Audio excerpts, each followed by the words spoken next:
It's been a year of unprecedented stress. Of course, we're dealing with the pandemic and now this election, which can make many people feel like they have too much and they can't handle it all. So to talk more about easing that anxiety is Shamara Howard. She's a licensed therapist and the founder of On the Green Couch. Thank you so much for joining us this morning. Thank you so much, Sheba. Yeah, anxiety is something we've been talking about a lot during this pandemic, and now we're seeing polls saying that a lot of people feel extra anxiety over the election. What exactly is this election anxiety that we're referring to? So election anxiety is the uneasiness and the dread that many people have been experiencing days and months leading up to this election process. The American Psychological Association, they did a poll where they found that more than half of people report that they've been having some of this anxiety or election stress. Sure. And of course, people deal with anxiety and stress in different ways. What are some of the ways we're kind of seeing this manifest itself?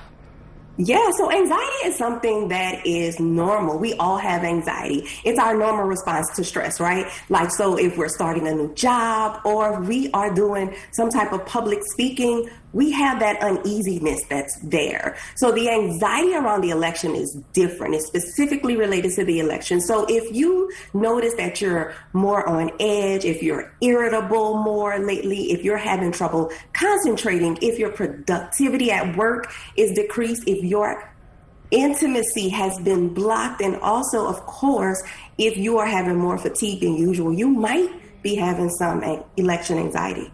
All right, and I'm sure people are recognizing some of those symptoms in themselves. What can you do to decrease that anxiety?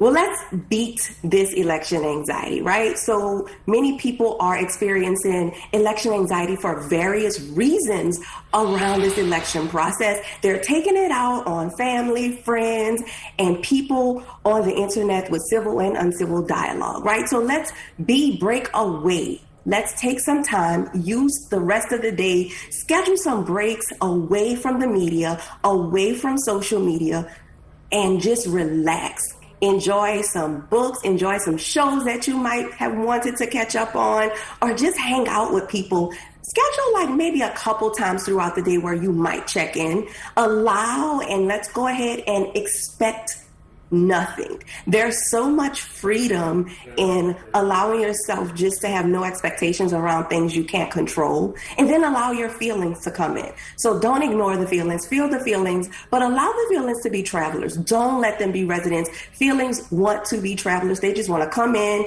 and do their thing and go, right? And then lastly, team up. Have your trusted team of people, your support system nearby, someone that you can call just in case you get that itch or urge to thumb wander on social media. There you go. Have that person you can call. Shamara Howard, some great advice for helping us get through this pandemic and election anxiety. Thank you so much for joining us this morning. Thank you for having me. Take care. All right, you too.